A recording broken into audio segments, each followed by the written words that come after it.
Hi there, Russell Stratton, President and Leadership Champion with Blue Gem Learning. I work with organisations just like yours to help managers improve individual and team performance to get results for your business. I was talking to one of my coaching clients the other day about communicating change. He had a fairly significant change in his business, which was going to be changing their opening times for his retail store, and also a new product line that was going to be brought online, which would require some of his employees to undergo some training in its uses and how to sell this to their clients. So he was talking about what was the best way for him to be able to communicate this to his people. And one of the things that we decided upon that he was actually going to do get them all together, have a meeting, and explain the change to them. So we set out and worked out 4 things that he needed to make sure he covered in his change message. The first thing was being really clear about what was changing and why. So could he articulate to his team members, this is what the change was and why it was happening? And I was saying to him that what was very much the sort of 20th century question. People like to know what was going on, but the 21st century question for employees is always why. Why are we doing this? And linked to that was our second point of making sure that he could be really clear with them as to what the key benefits would be. What were the benefits not just for the organisation, but also what were the benefits for the employee of the change that he was going to bring in place. Because for most people, whilst they may buy into our company vision, they also want to know what's in it for me. How is this going to affect me and make benefits for me as an individual?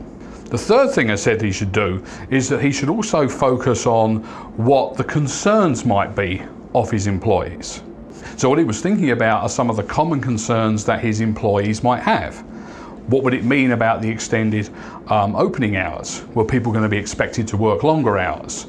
What were their concerns about not knowing about the new product line? How were they going to be trained? So he addressed all of this in his message, and it therefore reduced the resistance. And the final thing I suggested to him was make sure you tell people what's not changing.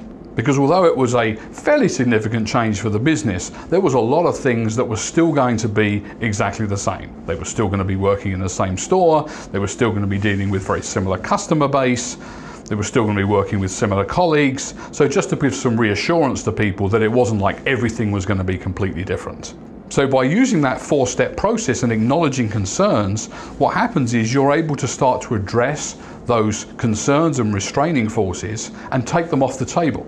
That means if your benefits are valid, it makes a lot smoother transition from where you are now to where you want to be. So our focus for that, make sure we don't ignore the restraining forces or the concerns that people have when it comes to change. Let's address those up front. So just to summarise, 4 things that we need to cover in terms of our communication methods. What we're doing and why, what the benefits are to the organisation and the employees, what concerns employees may have, and finally, what's not going to change. So next time you're thinking about some change in your business, perhaps you might like to use that quick tool to help you put your communication method together. If you found that useful, feel free to share this vlog with your colleagues. And if you're interested in the workshops that I can do for your business, check out my website at bluegemlearning.com. I'll see you soon.